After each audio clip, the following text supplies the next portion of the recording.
Duke the Jeweler was followed by two members to Lil Boosie's concert and dice game. To figure out what happened, watch this whole entire video, subscribe to the channel, and go ahead and drop a like and comment. Let's get right into it. So when they started the dice game, it was entry fees they was charging. The whole dice game was really put together in part of getting Boosie that $1 million. And so it was 20 people that paid to play to enter into the dice game. And that late spot that had Jay Prince and all the big names, that was 10,000 ahead. And you could see it was 20 people that went in on there. So they already had made 200K for Boosie. So like he was already on pace to get that mill. It's just that, he could have did it in a way to where he just like sold off his things that have value and sell it off. But as you can see, the concert too, Duke was followed as soon as he got to the dice game. They didn't think he was actually going to pay to get in because they're like, yeah, if we charge 10K and he pays to get in, that's cool. He's going to get in.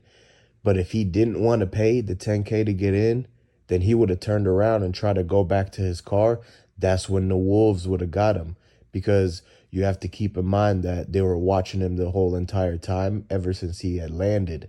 Like as soon as he made that first Instagram story post at the airport, touching down and like getting on the way to the hotel, that's when they knew to send him the ad, like figure out where he was, and they sent him the invite to the dice game and basically followed him in traffic because they already knew what hotel you're gonna stay. When you come to Houston as a visitor, it's like if you got money, it's only like two or three main hotels where all the people with money stay at in Houston. Just like whenever Boosie comes out, he don't have to stay in the same hotel, but he used to before he was cool with Jay Prince. And so that's how they knew where Duke was, because they recognized, okay, he just got to Houston. He at that hotel right now where all the rich people go to. And so that means he still has money. They said, all right, well, let's get him the invite to the dice game so he could pay the 10K. That's going to go towards the million that Boosie was trying to get within like 48 hours. And so they had 10 people pay for the dice game, or 20 people pay 10K each. That's 200K. So they're already like, 20% of the way there to the mill. And now, but they didn't think that Duke was going to be so good at the dice game that he was actually going to literally make everybody jealous by basically running the table. Like they thought that basically they had a person who was supposed to be playing the dice game, making it seem like they're keeping the money, but it's really for Boosie's team. So Boosie already had people in the dice game to try to win extra money back for him to go towards the mill, on top of the 200K that they got for all the entry fees for everybody coming to the party, 10K a piece for the dice game. I think it was $1,000 entry fee just to get in and just drink and hang around all the big bosses and stuff like that. So when you really think about it and you keep it in mind, they had already followed him to the dice game. They see that he had paid to enter, so they just let it play out. They said, okay, he pays to enter. Maybe if he wins a bunch of money and he's walking out later, then they could try it then. But then they realized after the dice game, it was so late that everybody basically just stayed inside that mansion until that next morning. Because if it's like 3, 4 a.m., 5 a.m., and you've been, drinking all night at this mansion party and stuff like that, you don't want to just be just going home like that, driving and get into more risk. So they say, you know what? They just go and keep partying. They partied all over the night till the next morning.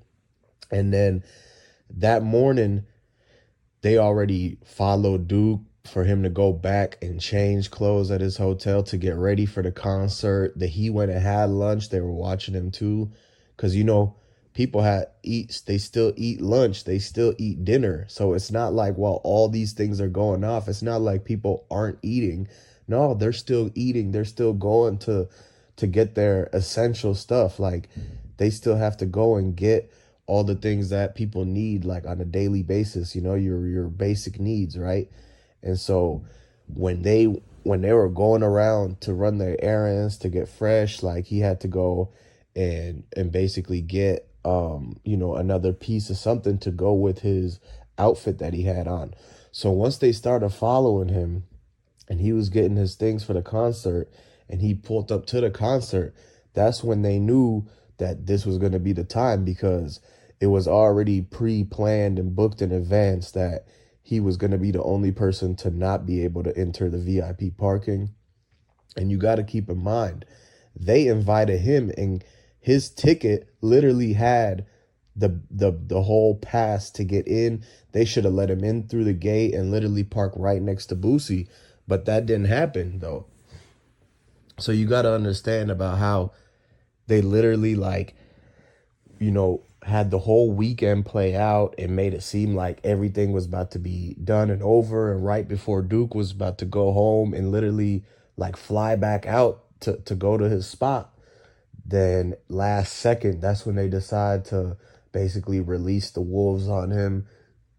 And they just did this so that in a way where, he still had the bread he came with. He had the money he won at the dice game. Plus, they tricked him with the jewelry business, because the main thing that he even came down for was his bread and butter, his jewelry business. And he's a big time businessman. And so he knows that if he gives a free piece to Boosie, maybe Jay Prince will want to buy one. Maybe another person will want to buy one. And he already knew that Boosie was basically in need of some help, because Boosie had called Duke the jeweler before he even came to Houston. And he said, hey man, look, I'm trying to come up with this $1 million. So whatever you could do to help.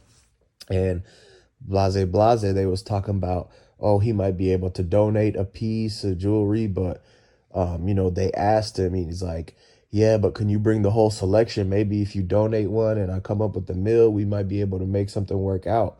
Or he was even telling, like, he could have even told Duke that he might have 4 or 5 buyers, and that if he came down with his jewelry, they might be able to make 4 or 5 sales, and Boosie would just get a little percentage cut. He would get his commission from it, which would just go towards adding in to the $1 million profit.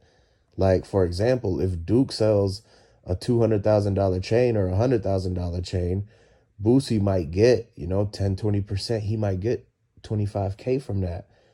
Because on a $100,000 chain, Duke might make $50K on that, because the markups are so high when you're dealing with rappers and everything. You got to understand, rappers are paying the most for their jewelry because they need it now. They want that.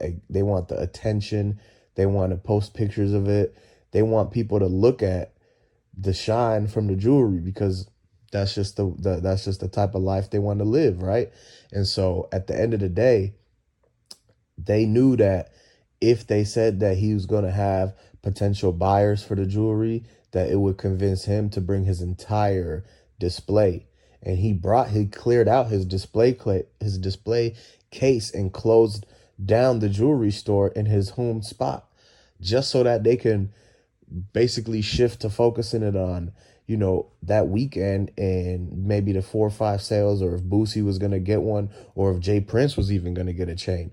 So at the end of the day, though, it was really like a lot of mix of everybody being involved in a whole lot of different situations that basically put Duke in, in bad weather. He made a bad mistake by trusting a lot of these people that he knew at the end of the day wasn't going to be there for him if push came to shove, like, for example, it was just a play for them to run.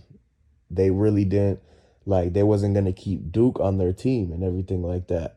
So you got to understand, people have all these other ulterior motives and stuff like that. So you got to always watch out for that. So with that being said, there's a lot more to come out about, where the footage is and how close Boosie was to this whole thing, because he was standing right there in that parking garage. So we're going to find out more about, if he actually seen what happened, because he told a lot on Vlad. And that's the tip of the iceberg of the whole situation. So make sure you subscribe to the channel. Make sure you go ahead and like this video, drop a comment down below, and I'm going to catch you on the next one.